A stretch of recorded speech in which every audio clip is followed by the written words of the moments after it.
Hello everyone and welcome back. We are continuing on Percy Jackson and the Lightning Thief. We are on book 1, chapter 18. So,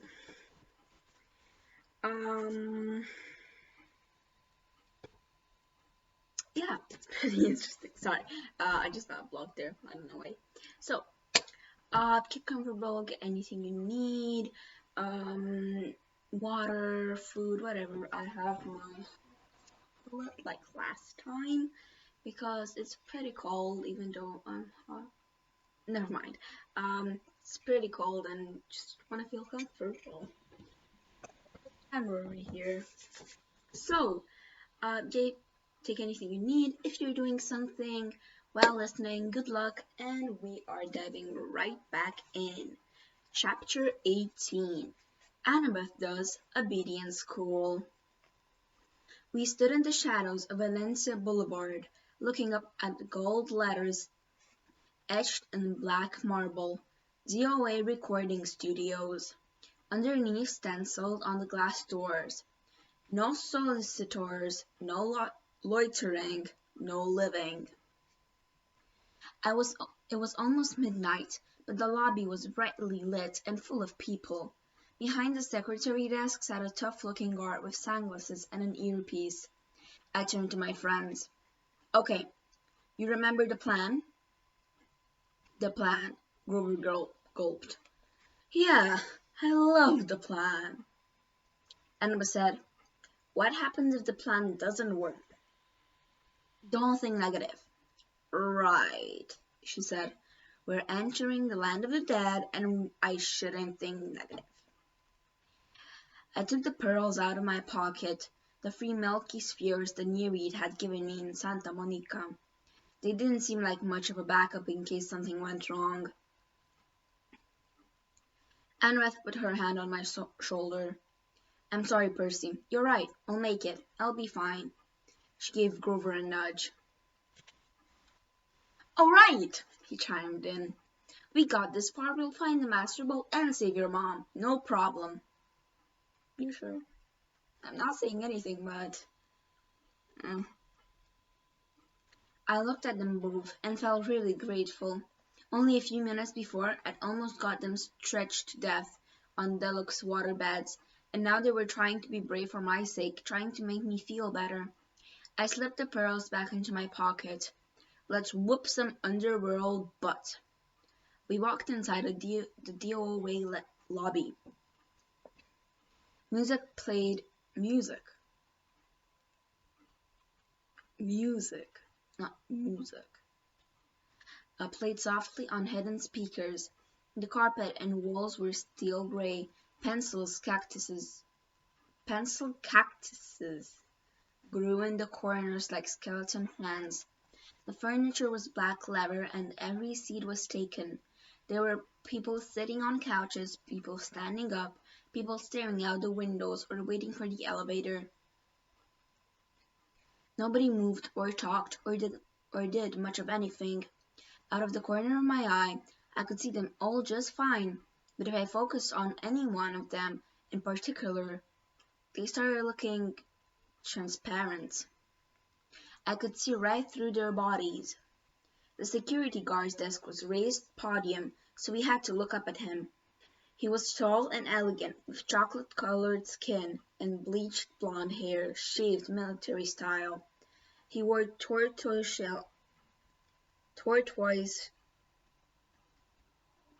hell shades and a silk Italian suit that matched his hair. A black rose was pinned to his lapel underneath a silver name tag. I read the name tag, then looked at him in bewilderment. Your name is Chiron? He leaned across the desk. I couldn't see anything in his glasses except my own reflection, but his smile was sweet and cold, like a python's right before it eats you. What a precious young lad. He had a strange accent. British, maybe, but also as if he'd learned English as a second language. Tell me, mate, do I look like a centaur? No. Sir, he added smoothly. Sir, I said. He pinched the name tag and ran his finger across the letters. Can you read this, mate? It says C-H-R... What am I saying? C-H-A-R-O-N.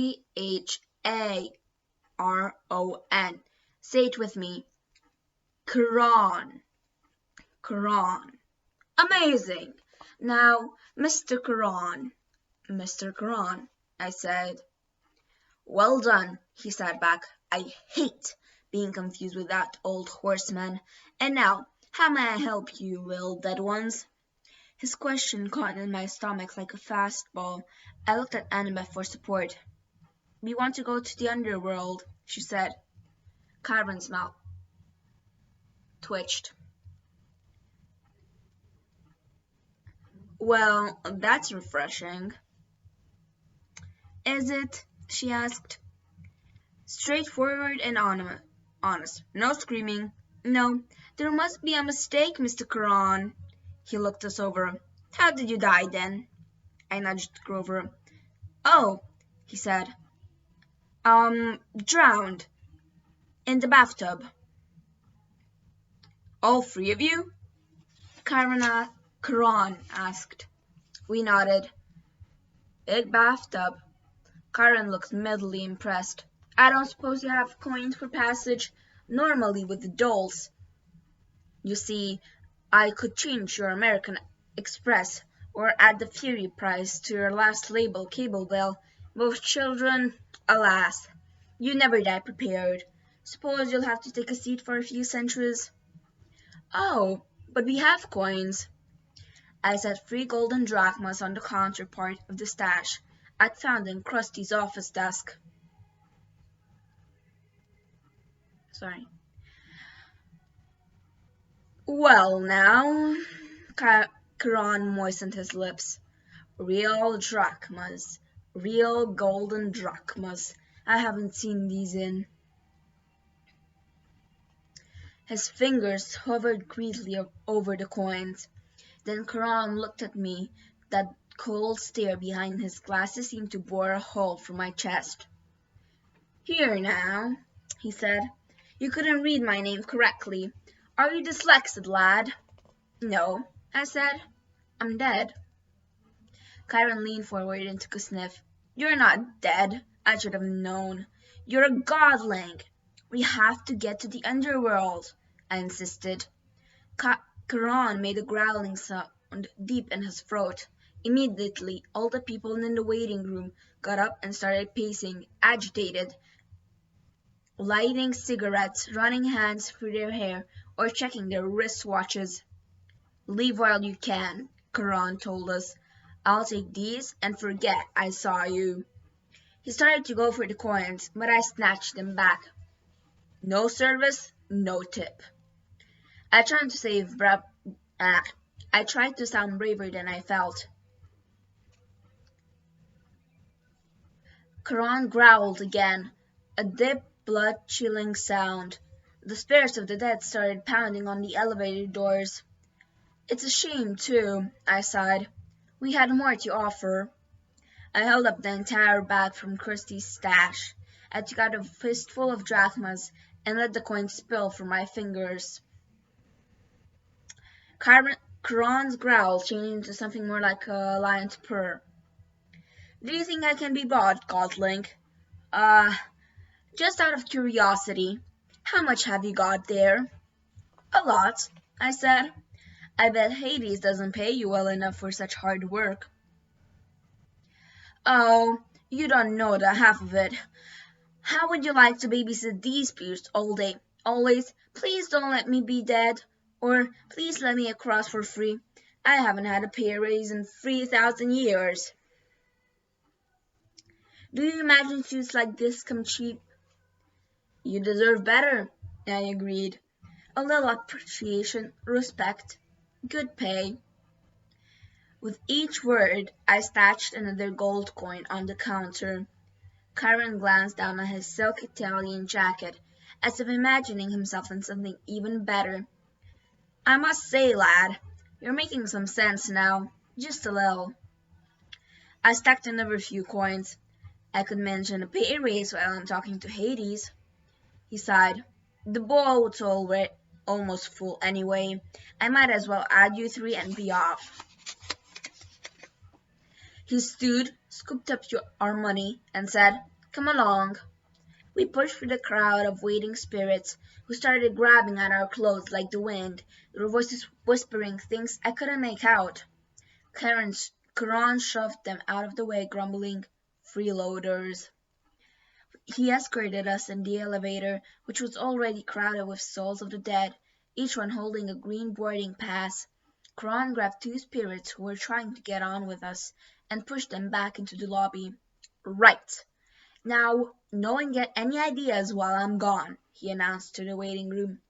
"And if anyone moves the dial of my easy listening station again, I'll make sure you're here for another 1,000 years. Understand?" He shut the doors. He put a key card into a slot in the elevator panel, and we started to descend. "What happens to the spirits waiting in the lobby?" Annabeth asked. "Nothing," Karan said. For how long?" "Forever, or until I'm feeling generous." "Oh," she said. "That's fair." Karen raised an eyebrow. "Whoever said death was fair, young miss? Wait until it's your turn. You'll die soon enough, where you're going." "We'll get out alive," I said. "Ha!" I got a sudden dizzy feeling. We weren't going down anymore, but forward. The air turned misty. Spirits around me started changing shape. Their modern clothes flickered, turning into gray hooded robes. The floor of the elevator began swaying. I blinked hard. When I opened my eyes, Karan's creamy Italian suit had been replaced by a long black robe. His tortoise-shell glasses were gone.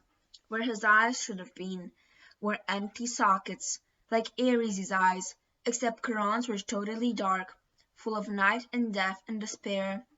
He saw me looking and said, "Well, nothing," I managed. Just a sec.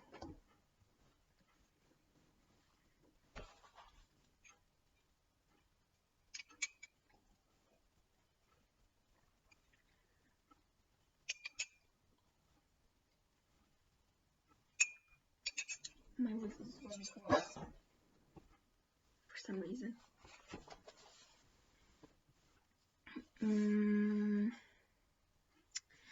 I thought he was grinning, but that wasn't it. The flesh of his face was becoming transparent, letting me see straight through to his skull. The floor kept swaying.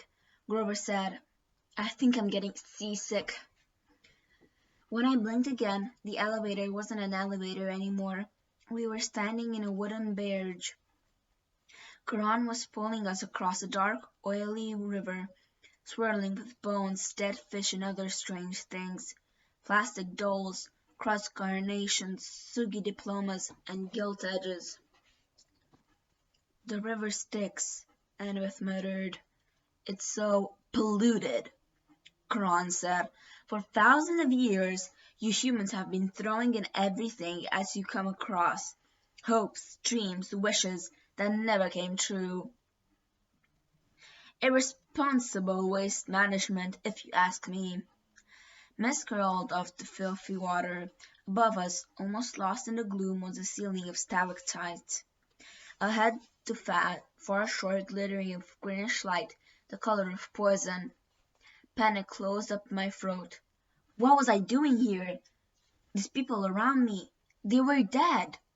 Annabeth grabbed hold of my hand. Under normal circumstances, this would have embarrassed me, but I understood how she felt. She wanted reassurance that somebody else was alive on this boat. I found myself murmuring a prayer, though I wasn't quite sure who I was praying to. Down here, only one God mattered, and he was the one I had come to confront. The shoreline of the underworld came into view. Craggy rocks and black volcanic sand stretched out inland, about 50 meters to the base of high stone wall, which marched off in either direction as far as we could see. A sound came from somewhere nearby in the green gloom, echoing off the stones. The howl of a large animal. "All Friese is hungry," Charon said. His smile turned skeletal in the greenish light. "Bad luck for you, Gotlings." The bottom of our boat slid onto the black sand. The dead began to disembark. A woman holding a little girl's hand. An old man and an old woman hobbling along arm in arm. A boy, no older than I was, shuffling silently along in his grey robe. Charon said, "I'd wish you luck, mate, but there isn't any down here. Mine too. Don't forget to mention my pay raise." He counted our golden coins into his pouch, then took up his pole. He warbled something that sounded like Barry Manilow's song as he feared the empty barge back across the river. We followed the spirits up a well-worn path. I'm not sure what I was expecting, pearly gates or a big black Portuguese or something, but the entrance to the underworld looked like a cross between airport security at the New Jersey Turnpike. Yeah. There were 3 separate entrances under one huge black archway that said, "You are now entrance Erebus." Each entrance had a pass-through metal detector mounted with security cameras. Beyond this were 2 booths manned by black-robed ghouls like Charon. The howling of the hungry animal was really loud now, but I couldn't see where it was coming from. From the 3-headed dog, Cerberus, who was supposed to guard Hades' door, was nowhere to be seen. The dead waited up in 3 lines, 2 marked attendant, attendant on duty, and 1 marked easy death. The easy death line was moving right along. The other 2 were crawling. "What do you figure?" I asked Annabeth. "The fast line must go straight to Asphodel," she said. "No contest. They won't risk judgment from the court because it might go against them." "There's a court for dead people?" "Yeah, 3 judges. They switch around who sits on the bench. King Minos, Thomas Jefferson, Shakespeare. People like that. Sometimes they look at life and decide the person needs a special reward, the fields of Elysium. Sometimes they decide on punishment, but most people, why, they just live. Nothing special, good or bad. So they go to the fields of Asphodel. And do what?" Grover said, "Imagine standing in a wheat field in Kansas. Forever." "Harsh," I said. "Not as harsh as that," Grover muttered. "Look." A couple of black-robed ghouls had pulled aside one spirit and were frisking him at the security desk. The face of the dead man looked vaguely familiar. "He's that preacher who made the news, remember?" Grover asked. Oh yeah, I did remember now. We'd seen him on TV a couple of times at Yancey Academy's door. He was this annoying televangelist from upstate New York who'd raised millions of dollars for orphanages and had gotten caught spending the money on stuff for his mansion, like gold-plated toilet seats and an indoor putt-putt golf course. He died in a police chase when his Lamborghini for the Lord went off a cliff. I said, "What are they doing to him?" "Special punishment from Hades," Grover guessed. "The really bad people get his personal attention as soon as they arrive. The kindly ones will set up an eternal torture for him." The thought of the Furies made me shudder. I realized I was in their home territory now. Old Mrs. Dodds would be licking her lips with anticipation. Grover shrugged. Oh, but if he's a preacher," I said, "and he believes in a different hell." Grover shrugged. "Who says he's seeing this place the way we're seeing it? Humans see what they want to see. They're very stubborn, persistent that way." We got closer to the gates. The howling was so loud now it shook the ground at my feet, but I still couldn't figure out where it was coming from. Then, about 15 meters in front of us, the green mist shimmered. Standing just where the path split into 3 lanes was an enormous, shadowy monster. I hadn't seen it before because it was half transparent, like the dead, until it moved. It blended with whatever was behind it. Only its eyes and teeth looked solid, and it was staring straight at me. My jaw hung open. All I could think to say was, "He's a Rottweiler." I'd always imagined Cerberus as a big black mastiff, but he was obviously a pure Rottweiler, except of course that he was twice the size of a woody mammoth, mostly invisible and had 3 heads. The dead walked right up to him, no fear at all. The attendant on duty lines parted on either side of him. The easy deaf spirits walked right between his front paws and under his belly, which they could do without even crouching. "I'm starting to see him better," I muttered. "Why is that?" "I think," Annabeth moistened her lips, "I'm afraid it's because we're getting closer to being dead." The dog's middle head ran towards us. It sniffed the air and growled. "It can smell living," I said. "But that's okay," Grover said, trembling next to me. "Because we have a plan." "Right," Annabeth said. I'd never heard her voice sound quite so small. "A plan." We moved towards the monster. The middle head snarled at us and barked so loud my eyeballs rattled. "Can you understand it?" I asked Grover. "Oh yeah," he said. "I can understand it." "What's it saying?" "I don't think humans have a 4-letter word that translates exactly." I took the big stick out of my backpack, a bedpost I'd broken off crusty Safari Deluxe floor model. I held it up and tried to channel happy dog thoughts towards Cerberus.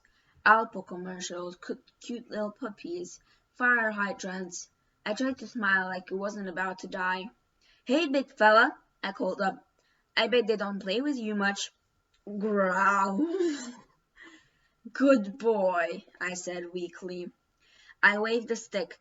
The dog's middle head followed the movement. The other 2 heads trained their eyes on me, completely ignoring the spirits. I had Cerberus's undivided attention. I wasn't sure that was a good thing. "Fetch!" I threw the stick into the gloom. A good solid throw. I heard it go kersplush in the river Styx. Cerberus glared at me, unimpressed. His eyes were baleful and cold. So much for the plan. Cerberus was now making a new kind of growl, deeper down in his 3 throats. Grover said. "Percy?" "Yeah?" "I just thought you wanted to know." "Yeah?" "Cerberus, he's saying we got 10 seconds to pray to the god of our choice. After that, well, he's hungry."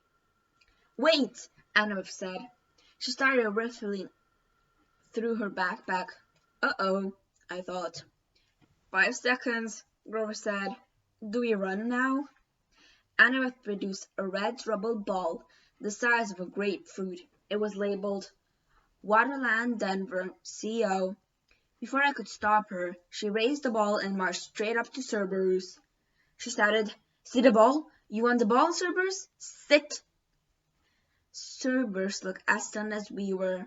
All 3 of his legs cocked sideways, 6 nostrils dilated. "Sit!" Annabeth called again. I was sure that at any moment she would become the world's largest McBone dog biscuit. But instead, Cerberus licked his 3 sets of lips, shifted on his haunches and sat, immediately crushing a dozen spirits who'd been passing underneath him and the easy death line. The spirits made muffled hisses as they dissipated, like the air let out of tires. Annabeth said, "Good boy." She threw Cerberus the ball. He'd caught it in his middle mouth. It was barely big enough for him to chew. and the other head started snapping at the middle, trying to get the new toy. "Drop it!" Annabeth ordered. Cerberus had stopped fighting and looked at her.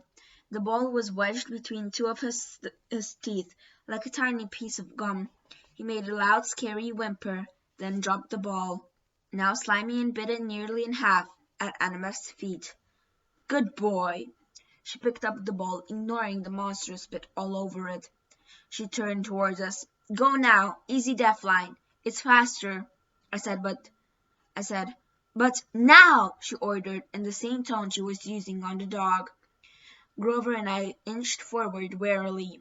Cerberus started to growl. "Stay," Anna ordered the monster. "If you want the ball, stay." Cerberus whimpered, but he stayed where he was. "What about you?" I asked Annabeth as we passed her. "I know what I'm doing, Percy," she muttered. "At least, I'm pretty sure." Grover and I walked between the monster's legs. "Please, Annabeth," I prayed, "don't tell him to sit again." We made it through. Cerberus wasn't any less scary looking from the back. Annabeth said, "Good dog." She held up the tattered red ball, and probably came to the same conclusion I did. If she rewarded Cerberus, there'd be nothing left for another trick. She threw the ball anyway. The monster's left mouth immediately snatched it up, only to be attacked by the middle head, while the right hand moaned in protest. While the monster was distracted, Annabeth walked briskly under his belly and joined us at the metal detector. "How did you do that?" I asked her, amazed. "Obedience school," she said breathlessly, and I was surprised to see there were tears in her eyes. "When I was little, at my dad's house, we had a Doberman." "Never mind that," Grover said, tugging at my shirt. "Come on." We were about to pull for the easy death line when Cerberus moaned pitifully from all three mouths. Annabeth stopped. She turned to face the dog, which had done at a 180 to look at us. Cerberus planted expectantly the tiny red ball in pieces in a puddle of chewing at his feet. "Good boy," Annabeth said, but her voice sounded melancholic and uncertain. The monster's head turned sideways, as if worried about her. "I'll bring you another ball soon," Annabeth promised faintly. "Would you like that?" The monster whimpered. I didn't need to speak dog to know Cerberus was still waiting for the ball. "Good dog. I'll come visit you soon.